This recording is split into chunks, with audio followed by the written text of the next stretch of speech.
తాకట్లో ఉన్న మీ బంగారాన్ని విడిపించి ఆ రోజు ఆన్లైన్ రేటుకి కొంటాం. Sharma gold company. Welcome to Suman TV. ఎప్పుడైతే పంట చేతికి వస్తుందో అప్పుడే వర్షం వడగండ్ల రూపంలో రైతు పైన దాడి చేస్తుంది, పొలం పైన దాడి చేస్తుంది, చేతికొచ్చిన పంటని సర్వనాశనం చేస్తుంది. ఇప్పుడు అదే జరిగింది. ప్రతిసారి అంటే వడగళ్ల వాన ఒక్కసారిగా రావడంతో తెలంగాణలో, ఉత్తర తెలంగాణలో ఆదిలాబాద్, ఉమ్మడి ఆదిలాబాద్ జిల్లా, అట్లాగే ఉమ్మడి నిజామాబాద్, కరీంనగర్ జిల్లాలో కొంత ప్రాంతం, ఉమ్మడి కరీంనగర్ జిల్లాలో కొంత ప్రాంతంలో భారీగా పంట నష్టం జరిగినట్టుగా మనకు సమాచారం అందుతుంది. ఎక్కువగా పత్తి, సోయా, అట్లాగే వరి అయితే పొట్టకొచ్చిన దశ. ఈ దశలో వడగళ్ల వాన పడితే వరి పూర్తిగా సర్వనాశనం అవుతుంది, పత్తి కూడా సర్వనాశనం అవుతుంది, సోయా కూడా దెబ్బతింటుంది. సో ఈ మూడు ప్రాంతాల్లో ఉత్తర తెలంగాణలోని ఉమ్మడి ఆదిలాబాద్, అలాగే అంటే ఉమ్మడి ఆదిలాబాద్, కొమరంభీం జిల్లా, అట్లాగే మంచిర్యాల, కామారెడ్డి, నిజామాబాద్ ఈ ఏరియాలో ఊహించని విధంగా పడ్డ ఇవాళ వడగళ్ల వానకి అనేక పంటలు రైతులు తీవ్రంగా నష్టపోయే పరిస్థితి ఏర్పడ్డది. పంటలన్నీ పూర్తిగా దెబ్బతిన్నాయి. వరి, పత్తి, అట్లాగే సోయా వంటి పంటలు పూర్తిగా దెబ్బతిన్నాయి. అంతేకాదు ఈ ఒక్క రోజుతో కాదు, ఇవాళ కురిసిన అంటే ద్రోణి ప్రభావంతో ఈ వర్షం వచ్చినట్టుగా వాతావరణ అధికారులు చెబుతున్నారు. మరో 2 రోజుల పాటు ఈ వర్ష పరిస్థితులు వర్షం కురిసే అవకాశం ఉన్నట్టుగా తెలుస్తుంది.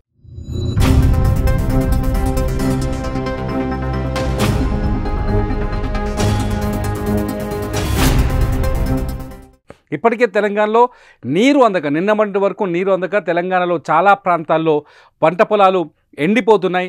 దాదాపు 1,00,000కు పైగా ఎకరాల్లో పంట నష్టం ఉన్నట్టుగా ప్రాథమిక అంచనా వేస్తున్నారు. మొత్తానికి వర్షాభావంతో నిన్న మొన్నటి వరకు అల్లాడిన రైతులకి వాన కురుస్తుందనే సమాచారం కొంత ఊరటనిచ్చినప్పటికీ ఆ వాన వడగళ్ల వాన రూపంలో కురుస్తుందనే విషయం తెలియక నిన్న రైతులు తీవ్రమైన ఆందోళనలో పడ్డారు. నిజంగా చాలా చోట్ల రైతులు పంట నష్టాన్ని చూసి కన్నీళ్లు పెట్టుకుంటున్నారు. ఆరుగాలం చేసిన పంట అరగంటలో సర్వనాశనం అయిపోవడంతో ఒక్కసారిగా రైతులు తీవ్రమైన మనోవేదనకు గురవుతున్నారు. ఉత్తర తెలంగాణలో చాలా ప్రాంతాల్లో ఇప్పుడు వడగళ్ల వాన కురిసినట్టుగా తెలుస్తుంది. ఎంత నష్టం జరిగిందని ఇంతవరకు అంచనా వేయలేని పరిస్థితి. ప్రస్తుతానికి భారీగా దొడ్డు రాళ్ళు పడ్డట్టుగా తెలుస్తుంది. రాళ్ల వానతో పంటలు పూర్తిగా, వరి పంట అయితే పూర్తిగా సర్వనాశనమైనట్టుగా కనిపిస్తుంది. పొట్ట దశలో ఉంది ప్రస్తుతం ఉత్తర తెలంగాణలో వరి పంట పొట్ట దశలో ఉంది. ఈ దశలో పాలు తాగుతున్న ఈ దశలో, వరికంకి పాలు తాగుతున్న దిశలో రాళ్ల వాన పడడంతో పంట పూర్తిగా నాశనమైనట్టుగా తెలుస్తుంది. చాలా చోట్ల రైతులు కన్నీళ్లు పెట్టుకుంటున్నారు. ఏ ప్రాంతాల్లో ఎన్ని ఎకరాల్లో పంట నష్టపోయిందనేది ఇంతవరకు అంచనాకైతే అందలేదు. ప్రస్తుతానికి అందుతున్న సమాచారం ప్రకారం ఇవాళ కురిసిన వడగళ్ల వాన ఇవాళ కాదు, రేపు ఎల్లుండి కూడా వర్ష సూచనలు ఉన్నట్టుగా వాతావరణ శాఖ అంచనా వేస్తుంది. చాలా చోట్ల వడగళ్ల వాన పడే ప్రమాదం ఉన్నట్టుగా తెలుస్తుంది. మొత్తానికైతే రైతు కంట కన్నీరు నింపింది వడగళ్ల వాన. ఉత్తర తెలంగాణలోని 3 జిల్లాల్లో తీవ్రమైన నష్టానికి దారితీసింది. చాలా చోట్ల పంట తీవ్రంగా దెబ్బతిన్నట్టుగా తెలుస్తుంది.